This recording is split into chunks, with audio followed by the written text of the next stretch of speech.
Good morning my dear students. दोस्तों,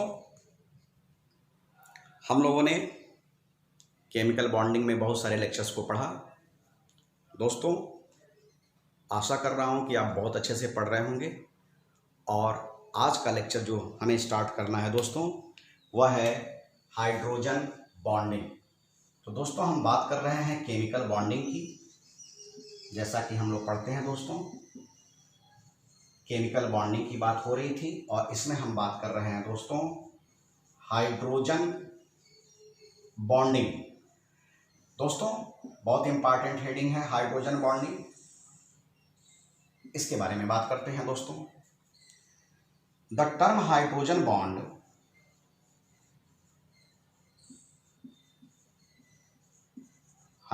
bonding is introduced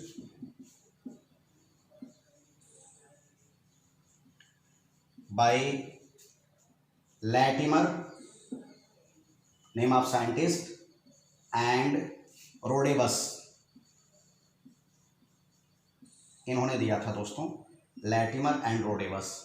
क्यों दिया था? To explain nature of association in a liquid state of substances just like water, formic acid, ammonia, इनके बारे में दोस्तों Latimer and रोडेबस ने हाइड्रोजन बॉन्ड टर्म दिया। और यह क्यों दिया? जैसे कुछ सब्सटेंस जैसे वाटर है, फार्मिक एसिड है, अमोनिया है, ये सब्सटेंस अपने लिक्विड स्टेट में इनके एटम्स आपस में कैसे जुड़े होते हैं और कैसे दूसरे लोगों से यह जुड़ेंगे, इसको nature of association, to explain the nature of association, इसको एक्सप्लेन करने के लिए लैटिमर और रोडेबस साहब ने टर्म दिया हाइड्रोजन बॉन्डिंग की दोस्तों। तो हाइड्रोजन बॉन्ड का एक बेसिक आइडिया हम लोगों ने देख लिया। अब इसको एक्सप्लेन करते हैं दोस्तों नेम है हाइड्रोजन बॉन्ड, तो जाहिर सी बात है इसमें एक एटम तो हाइड्रोजन होगा ही दोस्तों। चलो भैया, एक एटम तो हाइड्रोजन होगा। तो दोस्तों, when a hydrogen atom is attached with highly electronegative atom, when a hydrogen atom is attached with highly electronegative atom just like fluorine or oxygen or nitrogen, through covalent bond, then hydrogen bond form. दोस्तों, here is two electrons in one bond. When these electrons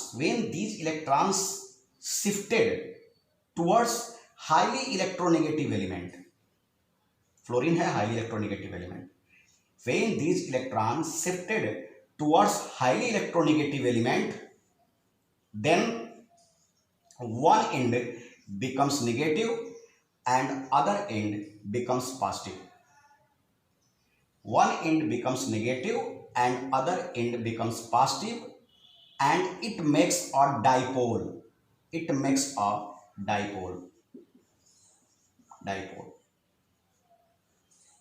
दोस्तों, dipole आपने बना लिया। When number of these type of molecules are attached together, okay, देखते हैं। number of these type of molecules are attached together, then highly electronegative element, number of these type of molecules attached together, then highly electronegative element attract positive charge end, ये and आपका positive charge है, highly electronegative element attached positive charge and through hydrogen bond. Only 3 dot lines is here. Highly electronegative elements attached positive charge just like this is again and again. दोस्तों, जब हम बात करते हैं hydrogen bond की तो इसमें आपने F को निगेटिव बोला, H पॉजिटिव हुआ, यह हाईली इलेक्ट्रोनेगेटिव है और इलेक्ट्रॉन शिफ्टेड हो गए हाईली इलेक्ट्रोनेगेटिव एलिमेंट की तरफ, और ये हो गया पॉजिटिव और ये हो गया नेगेटिव. एक सिंपल आपका डाइपोल बन के तैयार हो गया. तो दोस्तों, जब डाइपोल बन करके तैयार हो गया तो इनको अगर इसी टाइप के बहुत सारे आप मॉलिक्यूल्स को जोड़ते हैं, चलो भाई जोड़ते हैं. पहले मैं F को लिख लूँ, H को लिख लिया, फिर F लिख लिया, फिर H लिख लिया, फिर F लिख लिया, फिर HF, तो ये हो गया. तो यह नेगेटिव ज़्यादा है तो यह क्या करेगा, इस वाले एक मालिक्यूल, ये फर्स्ट मालिक्यूल, ये सेकंड मालिक्यूल, ये थर्ड मालिक्यूल, तो क्या हुआ दोस्तों, ये फर्स्ट मालिक्यूल, ये सेकंड मालिक्यूल, थर्ड मालिक्यूल, तो यह क्या हुआ, इनके बीच में हाइड्रोजन बॉन्ड बन गया. क्योंकि निगेटिव और पहले वाले मालिक्यूल का पॉजिटिव, दूसरे वाले मालिक्यूल का निगेटिव, इनके बीच में कौन सा बॉन्ड बन गया, हाइड्रोजन बॉन्ड बन गया. उसी तरह से इनके बीच में पहले वाले का, सेकंड वाले का पॉजिटिव और थर्ड वाले का निगेटिव, इनके बीच में कौन सा बॉन्ड बन गया दोस्तों, हाइड्रोजन बॉन्ड बन गया. बेसिकली हाइड्रोजन बॉन्ड को 3 डॉट लाइन से दिखाते हुआ, तो यह हाइड्रोजन बॉन्ड बन गया. तो दोस्तों, हाइड्रोजन बॉन्ड किनके बीच में बनाए जा सकते हैं, तो दोस्तों मैं यहाँ एक्सप्लेन कर दूँ. यहाँ पे मेरे पास जगह है तो यहाँ मैं एक्सप्लेन कर रहा हूँ. Hydrogen bond, condition for forming hydrogen bond, condition for forming hydrogen bonding. तो दोस्तों, अगर इसकी बात करते हैं तो एक एटम तो आपका हाइड्रोजन है दोस्तों, तो दूसरा एटम क्या होना चाहिए, एक एटम तो हाइड्रोजन है, जो दूसरा एटम यहाँ पे होना चाहिए, जो X होना चाहिए, अगर मैं X कर दूं तो दूसरा एटम, इसकी प्रॉपर्टी है पहला कि यह हाईली इलेक्ट्रोनेगेटिव होना चाहिए, मतलब हाईली इलेक्ट्रोनेगेटिव. चलो भैया, ये हो गया. और इसकी सेकंड प्रॉपर्टी क्या है, हाईली इलेक्ट्रोनेगेटिव तो बहुत सारे लोग मिलेंगे आपको, लेकिन सेकंड प्रॉपर्टी है कि इसकी साइज छोटी होनी चाहिए, मस्ट हैव स्मॉल साइज. तो दोस्तों, अगर ये है तो जाकर के यह X की जगह पे आएगा, और यह केवल हाइड्रोजन X की जगह पे केवल कौन कौन से लोग हो सकते हैं, F, O और N, ये 3 लोग आते हैं, F, O और N. मतलब कि हाइड्रोजन बॉन्ड HF O के साथ बनाएगा और नाइट्रोजन के साथ बनाएगा दोस्तों. चलो भाई, अब यहाँ पे ये बात समझ में आ गई. मेरे पास इधर जगह है तो मैं यहाँ एक्सप्लेन कर रहा हूँ. वाई, क्वेश्चन एक है, why HCl can not form hydrogen bond, जबकि तो बनना चाहिए हाइड्रोजन बॉन्ड, जबकि Cl क्या है, हाईली नेगेटिव है. Cl जो है क्या है, हाईली नेगेटिव है. चलो दोस्तों, अब देखते हैं क्यों नहीं बनता है. तो आंसर इसका क्या है, Cl क्लोरीन एटम हैव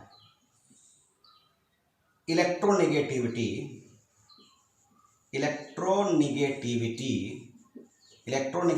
मैं थोड़ा इसे मिटा दूं, मेरे पास जगह बन जाए.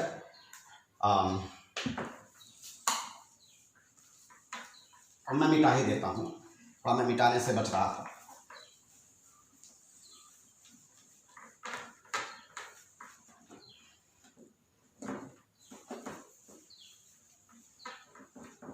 हाँ दोस्तों, चलिए बात करते हैं.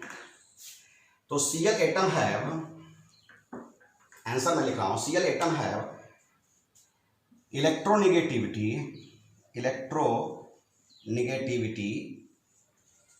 As same nitrogen. तो भैया, जब Cl एटम की इलेक्ट्रोनेगेटिविटी नाइट्रोजन के सेम है और नाइट्रोजन हाइड्रोजन बॉन्ड बनाता है तो Cl को भी बनाना चाहिए, but size of chlorine atom is large, और दोनों प्रॉपर्टी होनी चाहिए, दोनों प्रॉपर्टी, इलेक्ट्रोनेगेटिविटी भी ज़्यादा होनी चाहिए और साइज छोटी होनी चाहिए, तब जाके हाइड्रोजन बॉन्ड बनेगा। सो HCl can not form hydrogen bonding. दोस्तों एक क्वेश्चन मैंने आपको बता दिया। दोस्तों अब हाइड्रोजन बॉन्डिंग कितने प्रकार के होते हैं इनकी बात कर लेते हैं। चलिए भाई हाइड्रोजन बॉन्डिंग की बात कर लेते हैं, कितने प्रकार के होते हैं।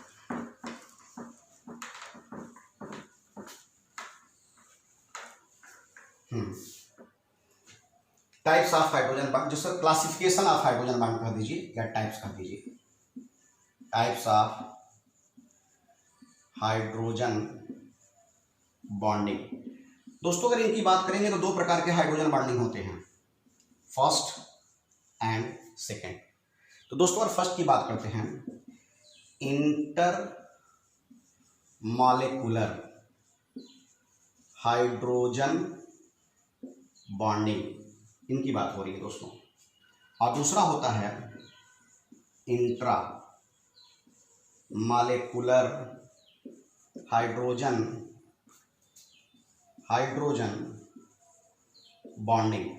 दोस्तों अगर बात करते हैं आप इंटर मॉलिक्यूलर, तो नाम है इंटर, TER, और यह है इंट्रा, TRA। तो इंटर से ही समझ लीजिए, इंटर का मतलब होता है जब दो डिफरेंट मॉलिक्यूल्स आपस में जुड़े।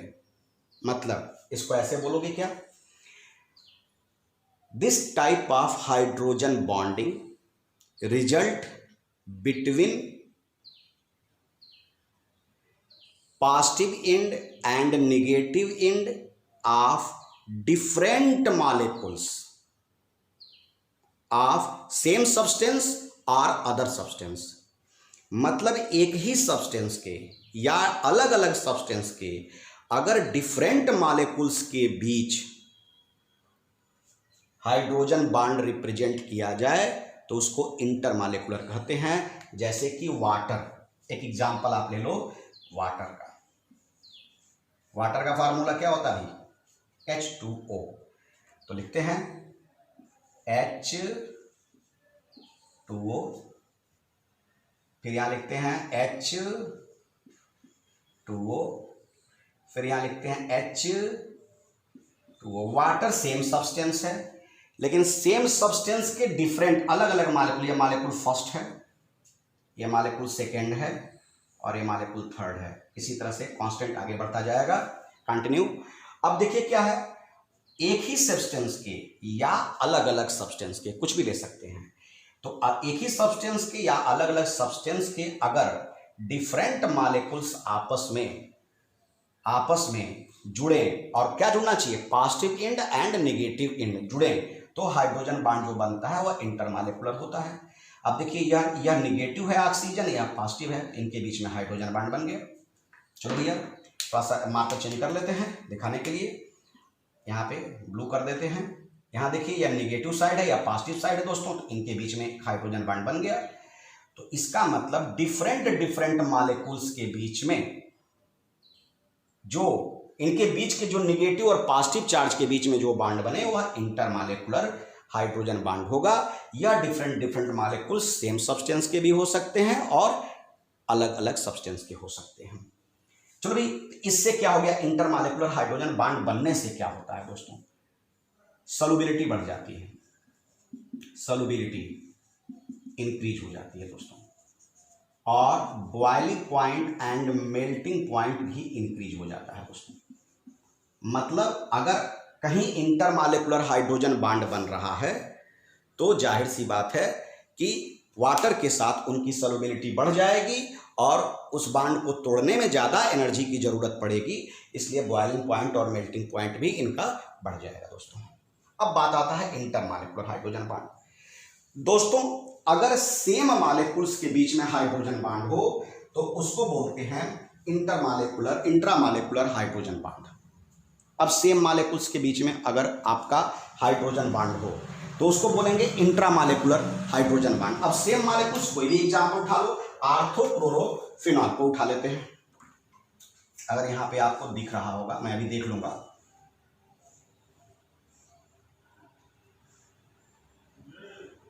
मैं देख लूं अपने कैमरे में। हाँ चलिए ठीक है, आर्थोक्लोरोफिनॉल की बात हो रही है। ये हो गया दोस्तों आर्थोक्लोरोफिनॉल। तो इनके बीच में यहां पे मैं हाइड्रोजन बांड आपको दिखाने जा रहा हूं। एक सेकेंड, मैं दिखाने जा रहा हूं, होल्ड ऑन।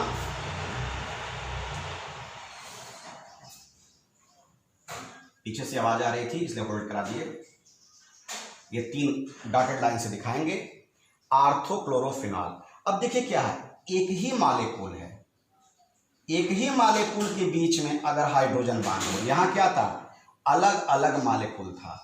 डिफरेंट मॉलिक्यूल्स के बीच, पॉजिटिव नेगेटिव के बीच बनने वाला बांड इंटरमॉलिक्यूलर, और एक ही मॉलिक्यूल में पॉजिटिव, ये पॉजिटिव है हाइड्रोजन और Cl नेगेटिव है, यहां बनने वाला बांड क्या हो गया, इंट्रामॉलिक्यूलर हाइड्रोजन बांड। तो दोस्तों इससे क्या पड़ता है, सॉल्युबिलिटी डिक्रीज होगी, सॉल्युबिलिटी डिक्रीज होगी दोस्तों, और melting point and boiling point भी डिक्रीज होगा दोस्तों। तो इंट्रामॉलिक्यूलर हाइड्रोजन बांड का यह इंपैक्ट होता है दोस्तों। ओवरऑल हाइड्रोजन बांड से क्या क्या हो सकता है, तो दोस्तों बेसिक आइडिया के लिए आप जान लो कि जैसे हाइड्रोजन बांड से melting point and boiling point बढ़ेगा, melting point and boiling point बढ़ेगा, सॉल्युबिलिटी बढ़ेगी दोस्तों, हाई हीट ऑफ वेपोराइजेशन होगा, हाई हीट ऑफ वेपोराइजेशन होगा दोस्तों, लो वोलेटिलिटी होगी दोस्तों, एसिडिक स्ट्रेंथ बढ़ेगा, और दोस्तों एसोसिएशन बढ़ेगा। जाहिर सी बात है हाइड्रोजन बांड होगा तो एसोसिएशन भी बढ़ेगा, एसिडिक स्ट्रेंथ इनकी क्या होगी, शो होगी। हाइड्रोजन बांड होगा, H निकालेगा, एसिडिक नेचर शो करेगा, हाई हीट ऑफ वेपोराइजेशन होगा, लो वोलेटिलिटी होगी दोस्तों। तो दोस्तों ये हाइड्रोजन बांड था, इसको अच्छे से आप पढ़ लीजिएगा और तैयार करने की कोशिश करिएगा। फिर नेक्स्ट लेक्चर अगले वीडियो में बोलेंगे। थैंक यू दोस्तों, best of luck, have a nice day.